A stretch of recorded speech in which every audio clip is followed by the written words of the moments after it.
माझ्या प्राणप्रिय कार्यकर्ता बंधू आणि भगिनींनो, आपल्या सगळ्यांना आठवत असेल 900 ते 950 मतांनी एका निवडणुकीमध्ये माझा पराभव झाला होता। हे आपल्याला कदापिही विसरता येणार नाही। याची जाणीव आपल्या सगळ्यांना करून देण्याकरता मी आपल्यामध्ये उपस्थित आहे।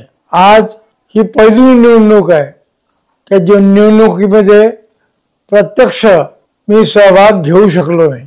याचं मला दुःख आहे, परंतु जीवाभावाचे असे असंख्य कार्यकर्ते मी या मतदारसंघात घडवलेले आहेत आणि या मतदारसंघात महायुतीचा झेंडा घेऊन प्रताप अडसड उभे आहेत आणि त्यांना मोठ्या मताधिक्यानं आपण सगळे निवडून देणार आहोत याची मला कल्पना आहे। मित्रांनो, भगिनींनो आणि माझ्या समवयस्क मित्रांनो, भारतीय जनता पार्टीचं प्रचंड बीजारोपण या मतदारसंघामध्ये आपण सगळ्यांनी प्रयत्नांची पराकाष्ठा करून केलेला आहे। या निर्जल अशा मतदारसंघामध्ये भारतीय जनता पार्टीचं रोपटं आपण लावलेलं त्याचा वटवृक्ष या मतदारसंघामध्ये उभा करण्याचा प्रयत्न आपण सगळ्यांनी केलेला आहे। मी आपल्या सगळ्यांना आग्रहाची विनंती करतो की हे आपण उभं केलेलं वैभव, या वैभवाला चार चांद लावण्याकरता आपण सगळ्यांनी प्रयत्न करावे। माझे आपल्या कार्यकर्त्यांना विनंती आहे की या मतदारसंघामध्ये भारतीय जनता पार्टीचा रोवलेला झेंडा असाच फडकत आपण ठेवावा, याच्यासाठी प्रयत्नांची पराकाष्ठा आपण करावी।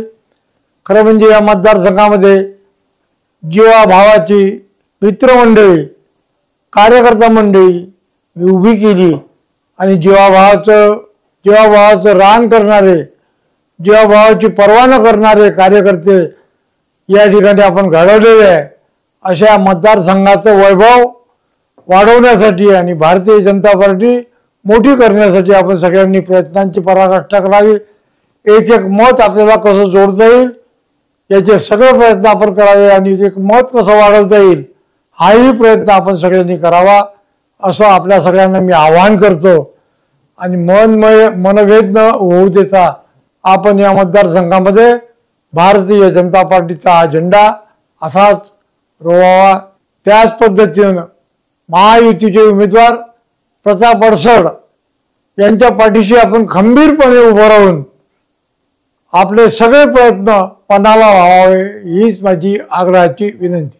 याकरता माझ्या कार्यकर्त्यांना मी आपल्याला आव्हान करतोय, चला उठा, कामाला लागा, जीवाचं रान करा आणि आपला पक्ष मोठा करण्याचा प्रयत्न करा।